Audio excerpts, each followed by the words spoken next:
ბრალდების მხარე პირდებოდა, რომ წარმოადგენდა 159 დაზარალებულს და ამით ალბათ სამთავრობო პროპაგანდას ყვებაო და ძალიან დიდი ხანი რომ ამდენი პოლიციელი დაზარალდა, თუმცა სასამართლოში წარმოადგენდა მხოლოდ 14 დაზარალებული. მოსამართლე ნინო გალუსტაშვილი ჩიხშია.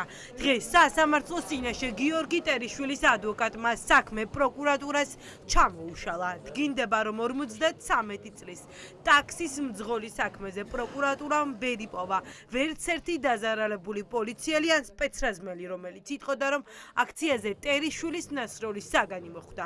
თუმცა სახელმწიფო ბრალდება ბრალდებულს მაინც ჯგუფურ ძალადობას ედავება და მის დაპატიმრებას ითხოვს. გიორგი ტერიშვილს ინგოროყვას ქუჩაზე ედავება ბრალდების მხარე, რომ განახორციელა დანაშაულებრივი ქმედებები იმ პირობებში, როდესაც არც ერთი მოწმე 1 დეკემბერს, რომელიც მე ჩამოვთვალე, 2 მოწმე იყო, 2 დაზარალებული დაკითხული 1 დეკემბრის დაზიანებასთან დაკავშირებით და ორივემ აღნიშნა, რომ ისინი იყვნენ ქაშვეთის ეკლესიის, ქაშვეთის ტაძრის მიმდებარე ტერიტორიაზე. ამიტომ ინდივიდუალურად ახლა მოსამართლეს არ დარჩა შესაძლებლობა, რომ გადააკვალიფიციროს და თქვას, რომ რაღაც საფრთხე შეუქმნა გიორგი ტერიშვილმა რომელიმე პოლიციის თანამშრომელს. სასამართლოს ირაკლი ჩომახაშვილმა დღეს სააპელაციო სასამართლოსა და უზენაესი სასამართლოს პრაქტიკა წარუდგინა, რითაც დაცვის მხარემ კიდევ ერთხელ დაასაბუთა, რომ ტყუილია, რასაც პროკურატურა ამბობს, რომ თითქოს ორგანიზებულ ძალადობასთან გვაქვს საქმე. წარმოვადგინეთ უზენაეს სასამართლოს ბოლო 3 გადაწყვეტილება თავისი განმარტებები თუ რას ნიშნავდა ორგანიზებულობა, სადაც ჩამოთვლილი იყო კონკრეტული კომპონენტები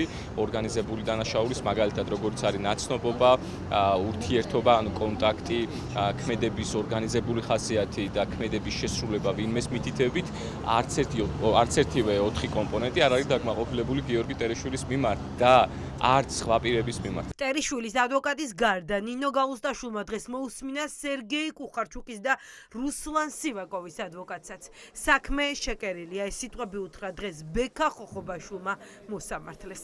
პოლიტიკური მარცხაჯულება ხორციელდება და სასამართლო მტკიცებულებების დონეზე არ მოქმედებს.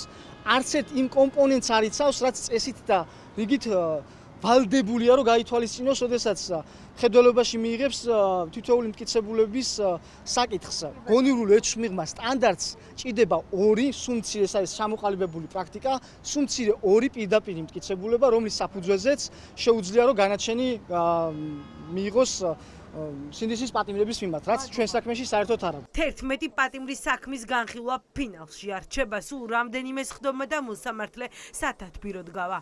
დღეს გალუსტაშვილმა პროკურორების დასკვნითი სიტყვაც მოისმინა, თუმცა ბრალდების მხარემ დღეს ახალი ვერაფერი თქვა. მათ მხოლოდ ბრალის დადგენილება ჩაიკითხეს მტკიცებით ფორმაში. ბრალდების მხარე ხალხს უსმევს დიახაც დაცვის და ჩვენი დაცვის ქვეშ ყოფების გამამართლებელ მტკიცებულებებს, როდესაც ის მოიშველიებს ხოლმე დაზარალებული პოლიციელების ჩვენებებს, რომლებმაც ცალსახად თქვეს, რომ მათ არ დაუნახიათ, ყოველ შემთხვევაში ესენი არ არიან ის ადამიანები, რომლებმაც მათ მიაყენეს დაზიანებები.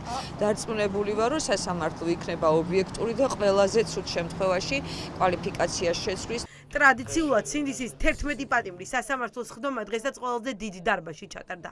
150 კაციანი დარბაზში ერთი ადგილიც კი არ ყოფილა. პროცესი მედიისთვის ისევ დახურული იყო. გადაღების შესაძლებლობა დღეს ჟურნალისტებს რო ჰქონოდა, საზოგადოება ნახავდა ემოციურ კადრებს, როგორ შეხვდა სასამართლოს მიერ უდანაშაულოდ გამოცხადებული გიორგი ახობაძე სინდისის პატიმრებს. ზუსტად ვიცი რა განცდებიც აქვს, როგორი ბრაზი აქვს იმ უსამართლობის გამო, რაშიც არიან. არ ვიცი, ჩემი აქ ყოფნით იმედი მაქვს, ცოტა მაინც რაღაცა მხარდაჭერით სიმხნევე შეიძლება მოემატოთ. იმ ბიჭებს ვეთყვი, რომ იყვნენ მხნედი და აუცილებლად ჩვენ აქ ბოლომდე გავაგრძელებთ მათი თავისუფლებისთვის ბრძოლას და აუცილებლად მივახცევთ ამას, რომ ესე არ გამოვა რა იქ ორმაგი სტანდარტით და ესეთი უსამართლო სასამართლოთი ადამიანების ტყვეობაში დატოვება არ გამოვა არავის, არც ამ ხელისუფლებას და არც ერთ ხელისუფლებას. ბრძოლას ბოლომდე აანონსებენ სინდისის პატიმრების ოჯახის წევრებიც. 9 თვეა ისინი პროცესებზე დადიან, თუმცა ვერც ერთი მტკიცებულება ბრალდების დამადასტურებელი ამ თვეების განმავლობაში სასამართლოში ვერ ნახეს.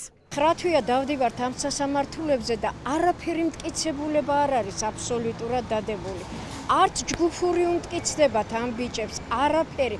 არ ვიცით, აი ეს სამი სასამართლო რას გადაგვიწყვეტავს, რა იქნება კიდე. ამდენი მოწმეები დაიკითხნენ, არც ერთ მოწმეს, არც ერთი ბიჭისთვის ხელი არ დაუდია, რომ მე ამისგან დავშალდი. ამდენი ვიდეოები ვნახეთ, არცად ამ ბიჭების დანაშაული არ აჩანს. ყოველი სასამართლო პროცესი იყო მტკიცებულება იმისა, რომ ეს ბიჭები უდანაშაულოდ ზიან უკვე ამდენი თვე არის ციხეში, ელოდებიან განაჩენს, რომელიც, არ ვიცი, მე მართ ამდენი ხნის განმავლობაში მაინც გულის სიღრმეში ვამბობდი ყოველთვის იმას, რომ მაინც იმედი მაქვს და დარწმუნებული ვარ, რომ ჩვენი სიმართლე დღეს თუ არა ხვალ აუცილებლად გაიმარჯვებს. სინდისის 11 პატიმრის საქმეზე შემდეგ კი სასამართლოს ხდომა 26 აგვისტოს ისევ დაცვის მხარის საბოლოო სიტყვით გაგრძელდება. დიდი ალბათობით პოლიტიკურ ვერდიქტს ნინო გალუსტაშვილი ამ საქმეზე სექტემბრის პირველ დღეებში გამოაცხადებს.